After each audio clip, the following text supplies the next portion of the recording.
Qualification petition ఇచ్చిందే కౌశిక్ రెడ్డి. ఏం తప్పు మాట్లాడింది కౌశిక్ రెడ్డి? ఏమన్నాడు? ఎవరెవరైతే పార్టీ ఫిరాయించినరో వాళ్ళ మీద చర్య తీసుకోండి అని స్పీకర్ గారిని అడిగినాం. స్పీకర్ గారు చర్య తీసుకోకపోతే హైకోర్టుకు పోయినాం. హైకోర్టుకి పోతే హైకోర్టు తీర్పిచ్చింది. 4 వారాల్లో మీరు చర్య తీసుకోవాలి, మీరు ఏ నిర్ణయం తీసుకుంటారో ప్రకటించండి, లేని పక్షంలో సుమోటోగా 4 వారాల తర్వాత మేమే మళ్ళొక్కసారి విచారిస్తామని చెప్పి కూడా హైకోర్టు చెప్పింది. నేను హైకోర్టుకి గౌరవ న్యాయమూర్తి గారికి కూడా హృదయపూర్వకంగా నేను ధన్యవాదాలు తెలియజేస్తా ఉన్నా బీఆర్ఎస్ పార్టీ పరంగా. ఎందుకంటే మీరిచ్చిన తీర్పు వల్ల ప్రజాస్వామ్యాన్ని గౌరవించినట్టయింది, మీరిచ్చిన తీర్పు వల్ల సుప్రీంకోర్టు తీర్పును గౌరవించినట్టయింది. అదే క్రమంలో ఎప్పుడైతే ఈ ముగ్గురు మీద తీర్పు వచ్చిందో ఆ రోజు కౌశిక్ రెడ్డి గారు మాట్లాడినారు. ఏమన్నారు కౌశిక్ రెడ్డి గారు? దమ్ముంటే రాజీనామా చేయండి, ప్రజాక్షేత్రంలోకి రండి, ప్రజాస్వామ్యం మీద నమ్మకం ఉంటే ముఖ్యమంత్రి రాహుల్ గాంధీ దమ్ముంటే రాండ్రి, ఈ 10 మందితో రాజీనామాలు చేపియండి, మీరు వెంటనే ప్రజాక్షేత్రంలో ఎవరి బలం ఏందో తేల్చుకుందామని అన్నాడు. ఈ మాట ఆ రోజు కౌశిక్ రెడ్డి ప్రెస్ మీట్ పెట్టినప్పుడు ఒక్కసారి నేను మీకు గుర్తు చేస్తా ఉన్నా. కౌశిక్ రెడ్డి గారు మొన్న హైకోర్టు తీర్పు తర్వాత మాట్లాడాడు.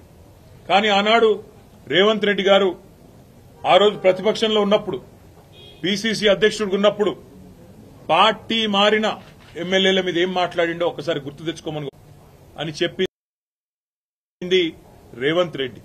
పార్టీ ఫిరాయించిన ఎమ్మెల్యేలను రాళ్లతో కొట్టి చంపమన్నాడు, సావు డప్పు కొట్టిపిస్తా అన్నాడు. పార్టీ ఫిరాయించిన ఎమ్మెల్యేలను ఉరిదీయాలే అని మాట్లాడినాడు రేవంత్ రెడ్డి.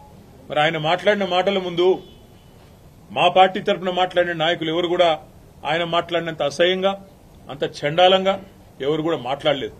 సరే,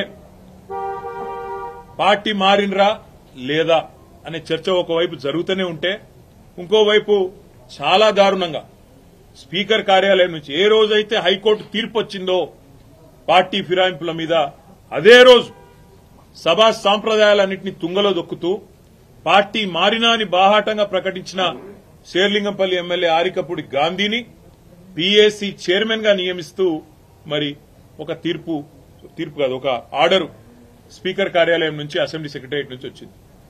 దాని తర్వాత సహజంగానే హైకోర్టును బేఖాతరు చేస్తూ, సుప్రీంకోర్టు తీర్పును బేఖాతరు చేస్తూ, రాజ్యాంగ విలువలకు, అసెంబ్లీ సాంప్రదాయాలకు, పార్లమెంటరీ పద్దతులకు అన్నిటికీ తిలోదకాలిస్తూ ఇదేం పద్దతి, అసలు ఆయన ఏ పార్టీలో ఉన్నాడు అని మా వాళ్ళు అడిగినారు.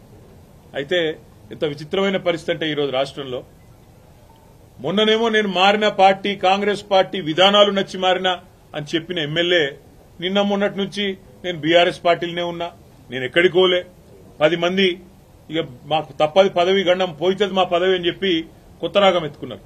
దాన్ని మా సోదరుడు ప్రశ్నిస్తే ఆయన ఇంటి మీదకి పోలీస్ ఎస్కార్ట్ పెట్టి డీసీపీలు, అడిషనల్ డీసీపీలు, ఏసీపీలు, సీఐలు ఒక గేటెడ్ కమ్యూనిటీ లోపలికి ఒక 50-100 మంది గూండాగాలు చొచ్చుకొని వచ్చి ఇవాళ ఒక ఎమ్మెల్యే ఇంటి మీద దాడి చేసే పరిస్థితి. ఇప్పుడే మేము చూసినాం. ఎమ్మెల్యే గారి ఇంటి మీద దాడి చేయడమే కాదు, వారి ఇంట్లో ఉండే పెద్దలు, వారి తల్లిదండ్రులు వచ్చినప్పుడు గానీ లేదా వారి మామగారు వచ్చినప్పుడు గానీ ఉండే రూమ్, ఆ రూమ్ మీద మొత్తం అద్దాలు బలగొట్టిండ్రు. అందులో ఉన్న పెద్దలకు ఏమన్నా అయ్యింటే, ఏమన్నా జరిగింటే, జరగకూడదు ఏమన్నా జరిగింటే ఎవడు బాధ్యుడు? రేవంత్ రెడ్డా, లేకపోతే ఇక్కడ దాడి చేయడానికి వచ్చిన ఆరికపూడి గాంధీ? ఈ రకమైన గూండాగిరి, ఈ రకమైన దౌర్భాగ్యం హైదరాబాద్ 10 ఏళ్లలో ఎన్నడూ లేదు. ఒక ఎమ్మెల్యే ఇంటి మీదనే దాడి, అది ఎమ్మెల్యే ఇంటి మీదకి దాడికి వస్తుంటే ఫ్యాక్షన్ సినిమాల్లో చూపెట్టినట్టు కార్లకెళ్లి బయటికి ఏలాడుకుంటా 20 బండ్లు పెట్టుకుని లైవ్ పెట్టుకుంటా ఆడికెళ్లి ఇటు దాకా పోలీస్ ఎస్కాట్లో వచ్చిరంటే చేతగాని ఒక హోంమంత్రి, చేతగాని ముఖ్యమంత్రి ఈరోజు రాష్ట్రానికి ఉండడం వల్లనే ఈ దౌర్భాగ్యం దాపురించింది. అసలు రేవంత్ రెడ్డి, నేను అడుగుతా ఉన్నా, నువ్వు ముఖ్యమంత్రివేనా? అసలు నీకు అర్హత ఉందా? ఇవాళ హైదరాబాద్ లో నడి వీధిలో ఈ రకమైన గూండాగిరి చేస్తే రేపు జరగకూడదు ఏమైనా జరిగితే ఎవడు బాధ్యుడు? నువ్వా? నీ ప్రభుత్వమా? నీ డీజీపా? ఎవరు తీసుకుంటారని నేను అడుగుతా ఉన్నా. ఇంత దుర్మార్గమా? నీకు కనీసం హైదరాబాద్ లో లా అండ్ ఆర్డర్ కంట్రోల్ చేసే ముఖం లేదు.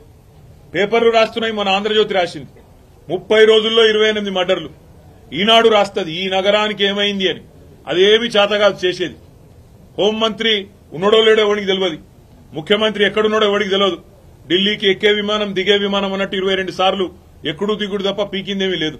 కనీసం హైదరాబాద్ లో శాంతి భద్రతలను కంట్రోల్ చేయలేని దౌర్భాగ్యపు ముఖ్యమంత్రి ఇవాళ ఒక ఎమ్మెల్యే ఇంటి మీదికి మాత్రం గూండాలను పోలీసులు ఎస్కాటించి పంపిన ఒక దౌర్భాగ్యపు చరిత్రహీన ముఖ్యమంత్రిగా రేవంత్ రెడ్డి మిగిలిపోతాడు. నేను అడుగుతా ఉన్నా మా కౌశిక్ రెడ్డి అడిగిన ప్రశ్ననే, ఏ పార్టీలో ఉన్నావు గాంధీ?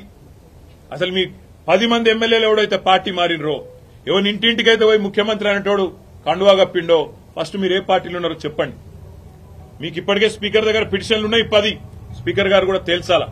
ఇవన్నీ కాదు, ఇవేమీ లేదు, మేము రైతు రుణమాఫీ మీద అడిగితే, లేదా వరద బాధితుల తరఫున ప్రశ్నిస్తే, లేదా రైతు బంధు ఎప్పుడేస్తావని అడిగితే, మహిళా సోదరిమణులకు 2500 ఎప్పుడు ఇస్తావని అడిగితే, లేదా పెన్షన్లు ఎప్పుడు పెంచుతావని అడిగితే, 100 రోజుల్లో గ్యారంటీలు అమలు చేస్తా అన్న సన్నాసి ఎక్కడ తెచ్చిండు ముఖ్యమంత్రి అని అడిగితే తట్టుకోలేక హెడ్ లైన్ మేనేజ్మెంట్ కోసం, అటెన్షన్ డైవర్షన్ కోసం ఒక దిక్కు హైడ్రా అని హైడ్రామా, ఇంకో దిక్కు ఈ రకంగా ఎమ్మెల్యేల ఇంటి మీదకే గూండాలను పంపడం అంటే దీనికంటే సిగ్గుచేటు ఇంకొకటి ఉండదు.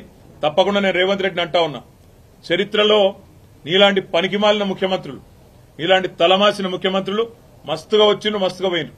పెద్ద పెద్దోళ్లతోనూ కొట్లాడినాం, చంద్రబాబుతో కొట్లాడినాం, రాజశేఖర రెడ్డితో కొట్లాడినాం, కిరణ్ కుమార్ రెడ్డితోని, రోషయ్య గారితో ఎంతో మందితో తలపడ్డాం.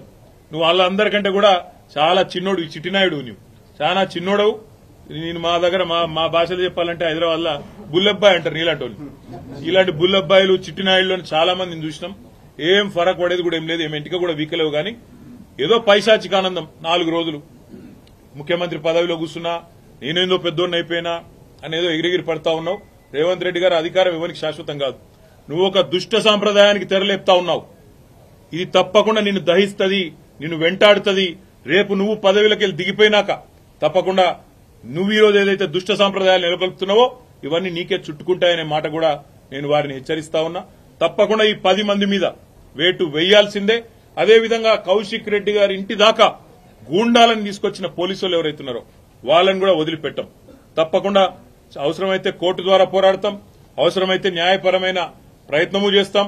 డీజీపీ గారు కనుక స్పందించి ఇక్కడ ఏసీపీ సిఐ ఎవరైతే దగ్గర ఉండి మరి గూండాలను తీసుకొచ్చి గేటెడ్ కమ్యూనిటీ లోపలికి తీసుకొచ్చి ఎమ్మెల్యే ఇంటి మీద దాడి చేయించడానికి అన్ని రకాలుగా ఇక్కడ రంగం సిద్దం చేసినరో వాళ్ళని తప్పకుండా సస్పెండ్ చేయాలి, వాళ్ళ మీద చర్య తీసుకోవాలని చెప్పి కూడా నేను కోరుతా ఉన్నా.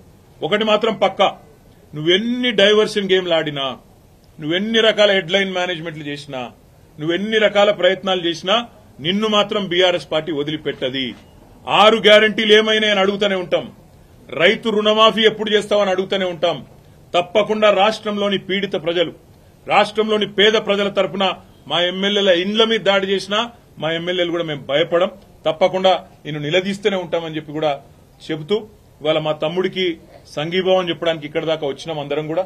తప్పకుండా భవిష్యత్తులో కూడా ఏ ఒక్క నాయకుడు, ఏ ఒక్క కార్యకర్త మీద ఎక్కడ ఇలాంటి సంఘటన జరిగినా అందరం కూడా అందుబాటులో ఉంటాం, అందరం కూడా తప్పకుండా తరలి వస్తామని చెప్పి కూడా తెలియజేస్తూ, మొన్న ఇక్కడికి వచ్చిన హరీష్ రావు గారిని, మా గౌరవ సీనియర్ శాసనసభ్యులందరినీ కూడా తలకొండపల్లికి తీసుకుపోయి, ఇంకెక్కడెక్కడికో తీసుకుపోయి అష్టదిగ్బంధం చేసి ఎక్కడెక్కడికో తీసుకుపోదామనుకుంటే ఎక్కడికక్కడ ప్రజలు స్వచ్ఛందంగా వేలాదిగా ముఖ్యమంత్రి సొంత జిల్లాలోనే ప్రభుత్వానికి చుక్కలు చూపెట్టినారు. వేల మంది రోడ్ల మీదకి వచ్చినారు. అర్ధరాత్రి కూడా 10:30-11 దాకా వేలాది మంది రోడ్ల మీదకి వచ్చి ఆ రోజు తలకొండపల్లి పోలీస్ స్టేషన్ కావచ్చు, లేదా కేశంపేట పోలీస్ స్టేషన్ కావచ్చు, ఎక్కడికక్కడ ఎదురు తిరిగి ఈ ప్రభుత్వానికి పాలమూరు పౌరుషం చూపెట్టినందుకు వారికి, అదేవిధంగా నిన్న ఒక్క అరికపూడి గాంధీని హౌస్ అరెస్ట్ చేస్తే పోతున్నాయి కదా, దానికోసం నిన్న మొత్తం రాష్ట్రంలో వేలాది మంది బీఆర్ఎస్ కార్యకర్తలను హౌస్ అరెస్ట్ చేశారు. కానీ గాంధీకేమో ముంగట పోలీస్ ఎస్కాట్లు, మంచిగా బ్రహ్మాండంగా ఏసీపీలు, డీసీపీలు దగ్గర ఉండి గూండాలను తీసుకొచ్చి ఇక్కడ దాడి చేపించారు. అక్కడ మాత్రం మొత్తం రాష్ట్రంలో వేలాది మంది మా కార్యకర్తల నాయకులను హౌస్ అరెస్ట్ చేయడం జరిగింది.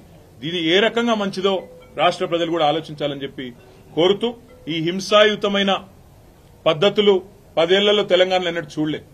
ఎన్నడూ తెలంగాణలో ప్రాంతీయం, మన రాష్ట్రం ఏర్పడిన తర్వాత ప్రాంతీయ భాష పేరు మీద గాని, ప్రాంతీయ తత్వం పేరు మీద గాని ఆంధ్ర తెలంగాణ పంచాయతీలు గాని ఎక్కడ జరగలేదు. 10 ఏళ్ల మా ఆచరణనే దానికి సాక్ష్యం.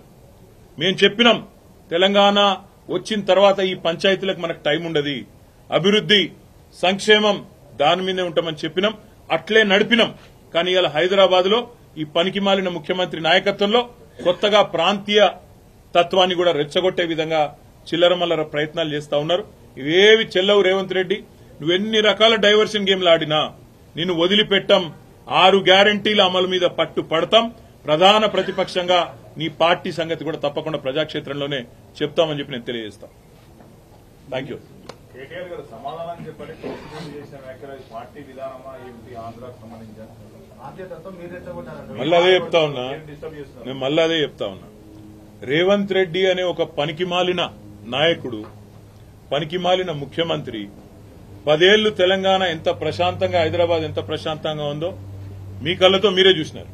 అందుకే హైదరాబాద్ ప్రజలు మాకు కడుపు నిండా ఆశీర్వదించి ఒక్క సీటు కూడా కాంగ్రెస్ పార్టీకి ఇవ్వకుండా అఖండమైన తీర్పునిచ్చినారు. ఇవాళ రేవంత్ రెడ్డి బాధ అంతా ఏంటంటే ఈ హైడ్రా పేరు మీద కూలగొట్టుడు, హైదరాబాద్ లో లేని పంచాయతీలు ఎగేసుడు. ఎందుకంటే ఒకటే కారణం, హైదరాబాద్ ప్రజల మీద రేవంత్ రెడ్డి పగబట్టిండు. నాకు ఒక్క ఓటేయలే, ఒక్క సీటు ఇయ్యలే, నన్ను పనికిమాలిన వాడని చెప్పి హైదరాబాద్ ప్రజలు భావించిండ్రు అని చెప్పి పగబట్టి ఇవాళ లేని పంచాయతీలు పెట్టి ఒక చిల్లరమల్లర ప్రయత్నం చేస్తా ఉన్నాడు. ఒకటి మాత్రం పక్క, మేము ముందు చెప్పినాం, ఇప్పుడు కూడా చెప్తా ఉన్నాం, తప్పకుండా హైదరాబాద్ లో ఉన్న ప్రజలందరూ మావారే. కేసీఆర్ గారు ఈనాడు కాదు, తెలంగాణ రాకముందు చెప్పిండ్రు, తెలంగాణ వచ్చినాక చెప్పినారు. ఇక్కడ ఏ ప్రాంతీయ తత్వం గాని, ప్రాంతీయ ద్వేషం గాని, టీఆర్ఎస్ 10 ఏళ్ల అధికారంలో ఉంటే ఎన్నడూ ఒక చిన్న సంఘటన, ఒక చిన్న ఎఫ్ఐఆర్ గాని, ఒక చిన్న దాడి గాని, ఒక చిన్న ఘటన కూడా జరగలేదు ప్రాంతీయ తత్వం మీద. ఇప్పుడు కూడా ఉండదు, ఉండబోదు. తప్పకుండా మరి గాంధీ చేసిన వ్యాఖ్యలు కూడా ఒకసారి పరిశీలించాలని నేను కోరుతా ఉన్నా. కౌశిక్ రెడ్డి మీద నోటికొచ్చినట్టు బూతులు మాట్లాడడం, నోటికొచ్చినట్టు కౌశిక్ రెడ్డి గారి కుటుంబాన్ని తిట్టడం, బజారు భాష మాట్లాడడం, ఇదేనా రేవంత్ రెడ్డి నేర్పుతున్న సంస్కృతి అని చెప్పి కూడా నేను అడుగుతా ఉన్నా. తప్పకుండా మా పార్టీ పరంగా మాత్రం 100% ఈ ప్రభుత్వాన్ని మాత్రం వదిలిపెట్టాం. ప్రజలకిచ్చిన హామీలు తప్పకుండా నెరవేర్చేదాకా ఎంబడబడతాం అనే మాట మళ్ళీ ఒకసారి చెప్తాం. గాంధీ స్టిల్ బీఆర్ఎస్ లోనే ఉన్నా అంటున్నాడు. నేను కావాలా, కౌశిక్ రెడ్డి కావాలా తెలుసుకోమంటున్నాను. దీన్ని కామెడీ అంటారు. ఎందుకంటే మీరు అడగడంలోనే కామెడీ. నేను చూసిన ఆయన నేనేదో సమావేశం పెడతా, మన్ను పెడతా అంటే విలేకరులే అడుగుతారు, ఏ పార్టీ సమావేశం పెడతావు సార్. ఇప్పుడు కొంతమంది ఎట్లయిపోయారంటే రాజకీయాల్లో కమెడియన్స్ కంటే ఎక్కువ హాస్యాన్ని పండిస్తా ఉన్నారు. ఆయననే పెట్టుకుంటాడు, నేను చేరిన కాంగ్రెస్ లా అదేదో రేవంత్ రెడ్డి ఏదో పీకి పందిరేసిండు, హైదరాబాద్ లో ఏదో చేస్తాడు, నేను అందుకే అందులో చూస్తున్నా అన్నాడు. నేను అడుగుతున్నా గాంధీని, నువ్వు మొన్న ఎలక్షన్లు ఏం చెప్పినావు శేర్లింగంపల్లి ఓటర్లకు? 9,500 కోట్ల రూపాయలతో కేసీఆర్ గారు, కేటీఆర్ గారు హైదరాబాద్ అభివృద్ది చేసిండు, మా శేర్లింగంపల్లి అభివృద్ది చేసిండు, అందుకే ఓటు అడుగుతున్నా అన్నావు. మరి నేను అడుగుతున్నా గాంధీని, నువ్వే కదా కాంగ్రెస్ లో పోయినావు, 9,500 కోట్ల అభివృద్ది మరి 9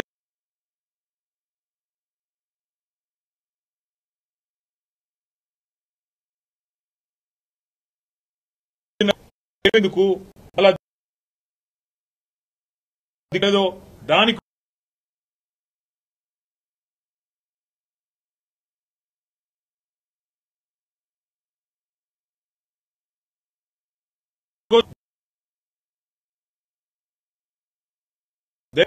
మీ ఎమ్మెల్యే ఏ పార్టీలు ఉన్నాడు అనే మాట మీరు ఒక్కసారి ఒక రౌండ్ 11 డివిజన్లు ఉన్నట్టున్నాయి. ఇక్కడ తలా 10 డివిజన్లు ఉన్నాయి. తలా డివిజన్ పంచుకోండి. ఆ డివిజన్లోని ఓటర్లను అడగండి, మీరు గెలిపించిన మీ ఎమ్మెల్యే ఎక్కడ ఉన్నాడు, ఏ పార్టీలో ఉన్నాడో అడగండి. దాని ప్రకారం మనం స్పీకర్ గారికి కూడా అదే రిపోర్ట్ మీరు ఇవ్వండి.